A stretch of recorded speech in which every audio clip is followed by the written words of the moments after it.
स्वागत है आप सभी का एग्ज़ाम द्वार चैनल में। स्टेट बिहार का भी एग्ज़ाम चल रहा है, तो अर्थशास्त्र का मैं 50 मॉडल सेट प्रैक्टिस सेट 1 में 50 क्वेश्चन लेकर के आया हूं। तो आइए शुरू करते हैं और अर्थशास्त्र का देखते हैं क्वेश्चन जो एग्ज़ाम में काफ़ी इंपॉर्टेंट है। हमारे चैनल पर अगर आप नए हैं और अभी तक सब्सक्राइब नहीं किए तो सब्सक्राइब कर लीजिए, साथ ही बेल आइकन को दबा लीजिए ताकि आपको नए नए वीडियोज़ के नोटिफिकेशन टाइम टू टाइम मिलते रहे। तो आइए लेते हैं अर्थशास्त्र का इकोनॉमिक्स का 50 क्वेश्चन का, जो काफ़ी इंपॉर्टेंट क्वेश्चन सब है जो एग्ज़ाम में आ सकते हैं, तो सीरीज। चलिए लेते हैं। क्वेश्चन नंबर हमने 51 से शुरू किया है। 50 क्वेश्चन का सीरीज है जो 100 तक जाएगा। निम्नलिखित में से कौन सी मद अल्पाधिकार या ओलिगोपोली की परिभाषा के अनुरूप है? निम्नलिखित में से कौन सी मद अल्पाधिकार की परिभाषा के अनुरूप है? और इसका सही उत्तर है सिगरेट उद्योग। सिगरेट उद्योग जो है अल्पाधिकार या ओलिगोपोली की परिभाषा के अनुसार है। चलिए नेक्स्ट क्वेश्चन लेते हैं। निम्नलिखित में से वह कौन सी शर्त है जो भारत के विकास के लिए आवश्यक नहीं है? कौन सी ऐसी शर्त है जो भारत के विकास के लिए आवश्यक नहीं है? जनसंख्या वृद्धि भारत के विकास के लिए आवश्यक नहीं है। अंत्योदय कार्यक्रम किससे संबंधित है? अंत्योदय कार्यक्रम किससे संबंधित है? तो गरीबों में भी निम्नतम गरीबों का उत्थान, इसका उद्देश्य था अंत्योदय कार्यक्रम का। जो गरीब हैं, गरीबों में भी सबसे निम्नतम गरीबों का उत्थान अंत्योदय कार्यक्रम का मुख्य उद्देश्य यही था। चलिए नेक्स्ट क्वेश्चन लेते हैं। निम्नलिखित में से कौन सा कर केंद्रीय सरकार का कर नहीं है? निम्नलिखित में से कौन सा कर केंद्रीय सरकार का कर नहीं है? ऑप्शन है कंपनी कर, भू राजस्व कर, सीमा शुल्क या आयकर। तो इसका सही उत्तर है भू राजस्व। भू राजस्व जो है वो केंद्रीय सरकार का कर नहीं है। थोड़ा सा मैं इसके बारे में बता दूं। भारत में आयकर, निगम कर, सीमा शुल्क, समाचार पत्रों में विक्रय तथा विज्ञापन पर कर, अंतर्राष्ट्रीय व्यापार तथा वाणिज्य पर कर, स्टॉक एक्सचेंज एवं भावी बाजारों के व्यवहार पर स्टैम्प ड्यूटी, कृषि भूमि को छोड़कर संपत्तियों पर आस्ति कर एवं उत्तराधिकार कर आदि केंद्र सरकार कर है। माल गुजारी, कृषि आय पर कर, भूमि तथा इमारतों पर कर, कृषि भूमि के उत्तराधिकार पर कर, कृषि भूमि के संबंध में आस्ति कर, सड़कों पर प्रयुक्त वाहनों का कर, मार्ग कर, व्यापार व्यवसाय तथा रोजगार कर, कैपिटेशन कर, जानवर तथा नावों पर कर आदि राज्य सरकार के कर है। चलिए बढ़ते हैं आगे। आय जो जमा है उसका विनियोग नहीं है, उसे क्या कहा जाता है? आय जो जमा है और उसका विनियोग नहीं है, उसे क्या कहा जाता है? उसे कहा जाता है जमा पूंजी। ऑप्शन नंबर 3 जमा पूंजी। आय जो जमा है और उसका विनियोग नहीं है, उसे कहा जाता है जमा पूंजी। बढ़ते हैं आगे। चलिए, भारत में पंचवर्षीय योजना की शुरुआत निम्नलिखित में से किस भूमिका को देखते हुए की गई थी? तो इसका ऑप्शन है मिश्रित अर्थव्यवस्था, समाजवादी अर्थव्यवस्था, पूंजीवादी और अवरुद्ध। तो सही उत्तर है समाजवादी अर्थव्यवस्था। भारत में पंचवर्षीय योजना की शुरुआत किस भूमिका को देखते हुए की गई थी? तो समाजवादी अर्थव्यवस्था। बढ़ते हैं आगे। निम्नलिखित में से किसको राष्ट्रीय आय में शामिल नहीं किया जाता है? तो लॉटरी जीतना जो है ये राष्ट्रीय आय का हिस्सा नहीं है। एग्जाम में आता है राष्ट्रीय आय का हिस्सा लॉटरी जीतना नहीं है। ठीक है, चलिए नेक्स्ट क्वेश्चन लेते हैं। पूर्ति अपनी मांग स्वयं निर्धारित कर लेती है, यह उक्ति किसकी है? पूर्ति अपनी मांग स्वयं निर्धारित कर लेती है, यह उक्ति है जे.बी. सेका। जे.बी. सेका है पूर्ति अपनी मांग स्वयं निर्धारित कर लेती है। चलिए, निम्नलिखित में से किसको वास्तविक मजदूरी का निर्धारक कहा जाता है? निम्नलिखित में से किसको वास्तविक मजदूरी का या वेतन का निर्धारक कहा जाता है? तो इसका सही उत्तर है मुद्रा की क्रय शक्ति को। मुद्रा की क्रय शक्ति को। ऑप्शन नंबर 4 मुद्रा की क्रय शक्ति को वास्तविक मजदूरी या वेतन का निर्धारक कहा जाता है। बढ़ते हैं नेक्स्ट। जवाहर रोजगार योजना की शुरुआत कब की गई थी? 1989 ईस्वी में किया गया था। जवाहर रोजगार योजना की शुरुआत 1989 ईस्वी में। बढ़ते हैं नेक्स्ट। सामुदायिक विकास कार्यक्रम एक संपूर्ण विकास है। सामुदायिक विकास कार्यक्रम जो है एक संपूर्ण विकास है किसका? ग्रामीण क्षेत्रों का। ग्रामीण क्षेत्रों का एक संपूर्ण विकास है। सामुदायिक विकास कार्यक्रम ग्रामीण क्षेत्रों का संपूर्ण विकास है। भारत की मुद्रा प्रणाली का दशमीकीकरण, भारत की मुद्रा प्रणाली दशमीकीकरण कब हुआ था? तो ये हुआ था 1957 ईस्वी में। भारत की मुद्रा प्रणाली का दशमीकीकरण 1957 ईस्वी में हुआ था। निम्नलिखित उद्योगों में से कौन सा एक सार्वजनिक क्षेत्र का सबसे विकसित उद्योग है? तो चीनी जो उद्योग है ये सार्वजनिक क्षेत्र का सबसे विकसित उद्योगों में से एक है, चीनी। बढ़ते हैं आगे। जितना फास्ट करेंगे उतना आप ज़्यादा क्वेश्चन कर पाएंगे, ताकि एग्जाम में आप ज़्यादा क्वेश्चन याद करके ले जाए। राष्ट्रीय आय से क्या तात्पर्य है? तो राष्ट्रीय आय से तात्पर्य है किसी देश में एक वर्ष की अवधि में उत्पादित पूंजीगत पदार्थों का आर्थिक मूल्य। इसे राष्ट्रीय आय का तात्पर्य है किसी देश में एक वर्ष की अवधि में उत्पादित पूंजीगत पदार्थों का आर्थिक मूल्य। चलिए बढ़ते हैं नेक्स्ट।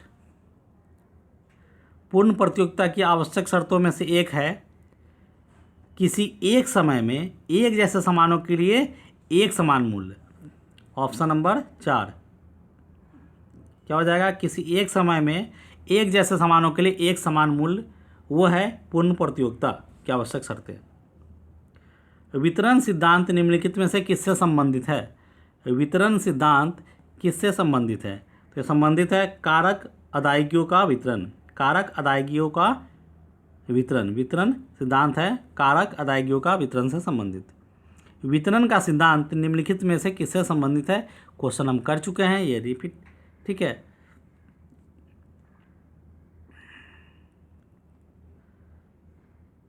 चलिए नेक्स्ट लेते हैं। एक दूसरे का दूसरे देशों पर प्रदर्शन प्रभाव का अर्थ यह होता है कि दूसरा उन्नत टेक्नोलॉजी अपनाता है। एक देश का दूसरे देश पर प्रदर्शन प्रभाव का अर्थ यह होता है कि दूसरा उन्नत टेक्नोलॉजी अपनाता है।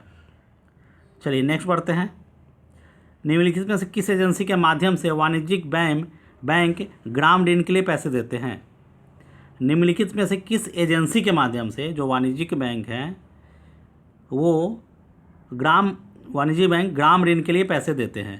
तो ये हो जाएगा नाबार्ड के माध्यम से। नाबार्ड के माध्यम से जो वाणिज्यिक बैंक है ग्राम ऋण के लिए पैसे देते हैं नाबार्ड के जरिए। India bond brand equity fund का प्रयोजन है, इसका क्या प्रयोजन है? तो मेड इन इंडिया को गुणवत्ता का level banana. Made in India को गुणवत्ता का लेवल बनाना इसका काम है। किसका? इंडिया ब्रांड इक्विटी फंड, ये इसको प्रमोट करता है इंडियन सामान को। चलिए 10वीं पंचवर्षीय योजना के अंत तक साक्षरता दर में किस सीमा तक बढ़ोतरी का अनुमान किया गया है? 10वीं पंचवर्षीय योजना के अंत तक साक्षरता दर में 65% से 75% तक बढ़ोतरी का अनुमान किया गया है। 65 से 75% तक किसमें? 10वीं पंचवर्षीय योजना में साक्षरता दर में। लेते हैं नेक्स्ट क्वेश्चन। लाभ अलाभ स्थिति का उत्पादन वह होता है जिसमें उत्पादक कुल लागत की वसूली कर सकता है, जिसमें उत्पादक कुल लागत की वसूली कर सकता है। Option number 2। क्वेश्चन को फिर से रिपीट कर रहा हूँ। लाभ अलाभ स्थिति का उत्पादन वह उत्पादन है जिसमें उत्पादक कुल लागत की वसूली कर सकता है। Option number 2। चलिए नेक्स्ट लेते हैं क्वेश्चन। मजदूरों की वास्तविक आय का मापदंड क्या है? तो उसका मापदंड है एक नियत समय में उसकी उत्पादकता में परिवर्तन। यह है मजदूरों की वास्तविक आय का मापदंड, एक नियत समय में उसकी उत्पादकता में परिवर्तन। बढ़ते हैं नेक्स्ट। सरकार ने नरेगा स्कीम का नाम बदल दिया है और स्कीम से जुड़ा हुआ नाम क्या है? तो नरेगा स्कीम में महात्मा गांधी नाम को जोड़ दिया गया है ना, तो नरेगा नरेगा हो गया है, तो महात्मा गांधी का नाम उसमें जोड़ा गया है, ठीक है। चलिए, भारत की संचित निधि में से राज्यों के राजस्व के सहायता अनुदान को नियंत्रित करने वाले सिद्धांतों की सिफारिश कौन सा प्राधिकरण करता है? तो वित्त आयोग करता है। ये वित्त आयोग करता है। भारत की संचित निधि में से राज्यों के राजस्व के सहायता अनुदान को नियंत्रित करने वाले सिद्धांतों की सिफारिश वित्त आयोग करता है। चलिए, निम्नलिखित में से कौन सा बैंक ICICI बैंक में मिलाया गया था? तो ये बैंक है ग्लोबल ट्रस्ट बैंक जो है आईसीआईसीआई बैंक में मिला दिया गया था ग्लोबल ट्रस्ट बैंक। भारत में रुपया चालू खाते पर मुक्त रूप से परिवर्तनीय मुद्रा कब बना था? भारत में रुपया चालू खाते पर मुक्त रूप से परिवर्तनीय मुद्रा कब बना था? ये बना था 1994 में, 1994 ईस्वी में। निम्नलिखित में से किस पंचवर्षीय योजना के दौरान भारत में विकास नीति के पर्यावरणीय पोषण को सुनिश्चित करने की आवश्यकता वाला उद्देश्य निर्धारित किया था? क्वेश्चन आपको रिपीट कर रहा हूँ एक बार।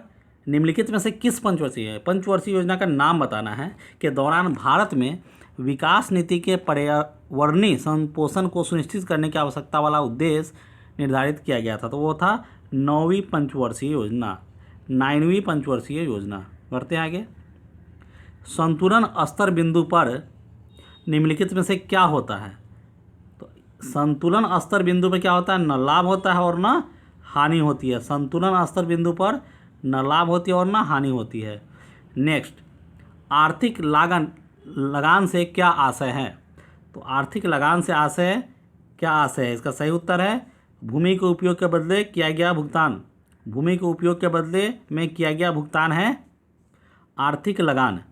भूमि के उपयोग के बदले में किया गया भुगतान को आर्थिक लगान बोलते हैं। चलिए नेक्स्ट क्वेश्चन। अन्नपूर्णा योजना किस वर्ष कार्यान्वित की गई थी? अन्नपूर्णा योजना एग्जाम में काफ़ी बार पूछा जा चुका है। 2000 ईस्वी में अन्नपूर्णा योजना, याद रख लीजिए, 2000 ईस्वी में कार्यान्वित की गई थी अन्नपूर्णा योजना। नेक्स्ट, भारत में राष्ट्रीय आय से संबंध आंकड़े तैयार करने वाली संस्था का नाम क्या है? तो उस संस्था का नाम है central statistical organisation. Central statistical organisation राष्ट्रीय आय से संबंध आंकड़े जुटाती है। कौन सी? Central statistical organisation.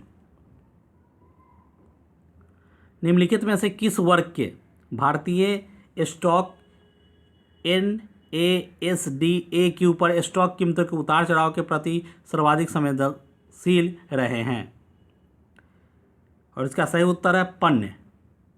सही उत्तर है पन्य।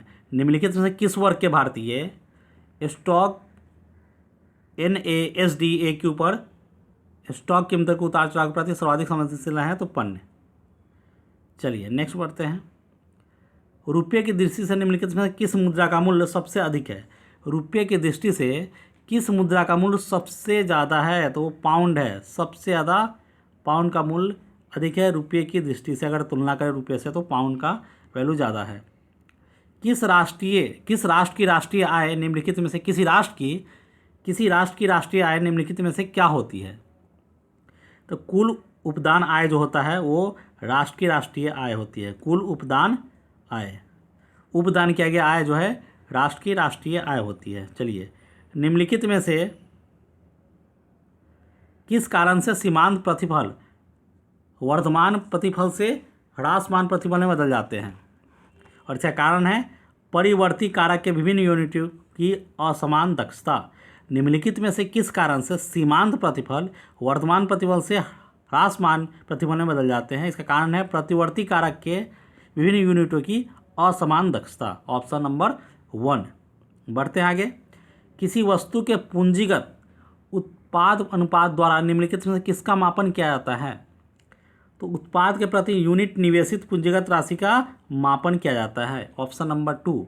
किसी वस्तु के पूंजीगत उत्पाद अनुपात द्वारा निम्नलिखित में किसका मापन किया जाता है?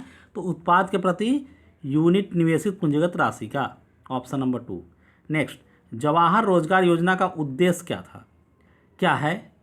तो इस उपयुक्त सभी है। सभी मतलब ग्रामीण क्षेत्रों में युवाओं को रोजगार उपलब्ध कराना, बेरोजगार व्यक्तियों के लिए रोजगार के अवसर प्रदान करना, ग्रामीण आर्थिक और सामाजिक संरचना को सुदृढ़ करना। ये जवाहर रोजगार योजना का ये सब मुख्य उद्देश्य थे। आयकर से प्राप्त राशि किसको जाती है? तो ये केंद्र सरकार को जाती है। आयकर से जो प्राप्त राशि है केंद्र सरकार को जाती है आयकर से। भारतीय रिजर्व बैंक निम्नलिखित में से किस राज्य सरकार का लेन देन नहीं करता है? तो ये जम्मू और कश्मीर का लेन देन नहीं करता था, लेकिन चूंकि अब धारा 370 हटा दिया गया है तो अब ये उसका लेन देन देख रहा है। ठीक है, पहले जब धारा 370 लगी तब उसका लेन देन नहीं करता था, लेकिन धारा 370 हटने के बाद जम्मू और कश्मीर क्या हुआ? केंद्र शासित प्रदेश बन गया है जो केंद्र के अधीन है। तो इस क्वेश्चन में अगर केंद्र अगर नहीं करता था, अगर यहाँ पे दे दिया जाए किसका नहीं करता था, तो आप जम्मू कश्मीर उत्तर मार सकते हैं। चलिए नेक्स्ट बढ़ते हैं। सरकार किसको प्रोत्साहन देने के लिए अपनी मुद्रा का अवमूल्यन करती है? किसको प्रोत्साहन देने के लिए अपनी मुद्रा का अवमूल्यन करती है? ठीक है, ये क्वेश्चन है। तो इसका सही उत्तर है निर्यात का। निर्यात को प्रोत्साहन देने के लिए अपनी मुद्रा का अवमूल्यन करती है। केंद्रीय सांख्यिकी संगठन का प्रमुख कार्य क्या है? केंद्रीय सांख्यिकी संगठन का प्रमुख कार्य राष्ट्रीय आय अनुमान को एकत्र करना है, उसका डाटा एकत्र करना है। राष्ट्रीय आय अनुमान एकत्र करना है केंद्रीय सांख्यिकी संगठन। अज्ञात अप्रचलन का अभिप्राय अस्थायी परिसंपत्तियों के मूल्य की हानि है। निम्नलिखित में से इसका क्या कारण है? इसका कारण है उत्पादन की तकनीक में परिवर्तन। उत्पादन की तकनीक में परिवर्तन। अज्ञात अप्रचलन का अभिप्राय अस्थायी परिसंपत्तियों के मूल्य की हानि है और इसका कारण उत्पादन की तकनीक में परिवर्तन है। नेक्स्ट बढ़ते हैं आगे। नगद मजदूरी ज्ञात होते हुए यदि किसी अर्थव्यवस्था में कीमत स्तर में वृद्धि होती है तो वास्तविक मजदूरी क्या होगी? वास्तविक मजदूरी लचीली हो जाएगी। वास्तविक मजदूरी लचीली हो जाएगी। नेक्स्ट क्वेश्चन लेते हैं। इनमें से किसके बदले में ग्राम समृद्धि योजना चलाई गई है? मतलब किस कार्यक्रम के बदले में ग्राम समृद्धि योजना चलाई गई है? तो जवाहर रोजगार योजना जो है उसी के बदले में ग्राम समृद्धि योजना चलाई गई है। आपको बहुत इंपॉर्टेंट क्वेश्चन है, याद रखने लायक। नेक्स्ट बढ़ते हैं आगे। आप जितना उसके वीडियो को 2 बार 3 बार देख लीजिए, आपको सारे क्वेश्चन याद हो जाएंगे। एग्जाम में आप सारे क्वेश्चन अच्छे से कर पाएंगे, आपके मार्क्स अच्छे आएंगे। और आप जान रहे हैं कि बिहार स्टेट का जो एग्ज़ाम है इसमें आपका मार्क्स से ही आपकी नौकरी होने वाली है। तो अगर आप अच्छा मार्क्स लाएंगे तो आप अपना सीट सिक्योर कर लेंगे। इससे जितना हो सके उतना वीडियो देखिए और जितनी बार हो सके उतना देखिए ताकि आपको कंठस्थ हो जाए। लेते हैं 96 नंबर क्वेश्चन। आयकर कौन लगाता है? तो आयकर जो है केवल केंद्र सरकार लगाती है। सिंपल। आयकर कौन लगाता है? तो केंद्र सरकार लगाती है, केवल केंद्र सरकार। ठीक है। बॉम्बे हाई का संबंध, बॉम्बे हाई का संबंध किससे है? तो बॉम्बे हाई में पेट्रोलियम का उत्पादन होता है, तो पेट्रोलियम उत्पादन से है। बॉम्बे हाई का संबंध पेट्रोलियम उत्पादन से है। नेक्स्ट, भारतीय विदेश व्यापार संस्थान कहाँ पर स्थित है? भारतीय विदेश व्यापार संस्थान नई दिल्ली में स्थित है। भारतीय विदेश व्यापार संस्थान नई दिल्ली में स्थित है। चलिए next question. Kolkata stock exchange स्थित है कहाँ? ये क्वेश्चन, कोलकाता स्टॉक एक्सचेंज कहाँ पे स्थित है, ये क्वेश्चन का आंसर आप मुझे कमेंट बॉक्स में कमेंट पर करके बताएंगे। मैं चाहता हूँ आप कमेंट बॉक्स में बताएं। तो मैं नेक्स्ट क्वेश्चन लेता हूँ 100 नंबर क्वेश्चन। पूर्ण प्रतियोगिता की एक अनिवार्य शर्त क्या है? पूर्ण प्रतियोगिता की अनिवार्य शर्त क्या है? क्रेताओं तथा विक्रेताओं की विशाल संख्या। पूर्ण प्रतियोगिता की एक अनिवार्य शर्त है क्रेताओं तथा विक्रेताओं की विशाल संख्या। और इससे पहले वाला क्वेश्चन जो है कलकत्ता स्टॉक एक्सचेंज स्थित है वॉल स्ट्रीट में, लियोन्स रेंज में, दलाल स्ट्रीट में या नेताजी सुभाष रोड में। ये 4 ऑप्शन है। 4 में आप मुझे कमेंट बॉक्स में इसको कमेंट करके बताइए इसका आंसर। ठीक है, आप आंसर टाइप करके बताइएगा। तो 99 क्वेश्चन मैं आपके लिए छोड़ता हूँ ताकि हमें भी पता चलता रहे कि आपकी तैयारी कैसे जा रही है। चलिए, तो इस वीडियो के लिए बस इतना ही। आप हमारे चैनल से जुड़ सकते हैं। इसके लिए आप इसी वीडियो के नीचे डिस्क्रिप्शन में जाइए, जहाँ आपको फेसबुक, इंस्टाग्राम, व्हाट्सअप के लिंक मिल जाएंगे, जिस पर क्लिक करके आप हमारे चैनल से जुड़ सकते हैं। इसके अलावा यूट्यूब पे आप सीधे एग्जामदार सर्च करके हमारे चैनल के वीडियोज़ को आप देख सकते हैं, चैनल पर सीधे आ सकते हैं। इसी वीडियो के नीचे डिस्क्रिप्शन में भी हमने अपने चैनल के कई वीडियोज़ के लिंक डाल रखे हैं, जिस पर क्लिक करके आप हमारे चैनल के वीडियोज़ को देखिए। हम उम्मीद करते हैं आपको हमारे वीडियो अच्छे लग रहे हैं, आपकी स्टेट की तैयारी अच्छी जा रही है। ये बहुत काम के और हम चुनिंदा क्वेश्चन आपके लिए ला रहे हैं, क्रीम क्वेश्चन, जो आपके एग्जाम में काफ़ी ही फ़ायदेमंद होंगे। तो उम्मीद करते हैं कि आप बेहतर कर पाए, हमारी विशेष आपके साथ कि आप बेहतर अच्छा कर पाए एग्जाम में। तो इस वीडियो के लिए बस इतना ही। आप हमारे चैनल पर अगर नए हैं और अभी तक सब्सक्राइब नहीं किया तो सब्सक्राइब कर लीजिए, साथ ही बेल आइकन को दबा लीजिए ताकि आपको नए नए वीडियोज़ के नोटिफिकेशन टाइम टू टाइम मिलते रहें। मिलते हैं नेक्स्ट वीडियो में, तब तक के लिए गुड बाय।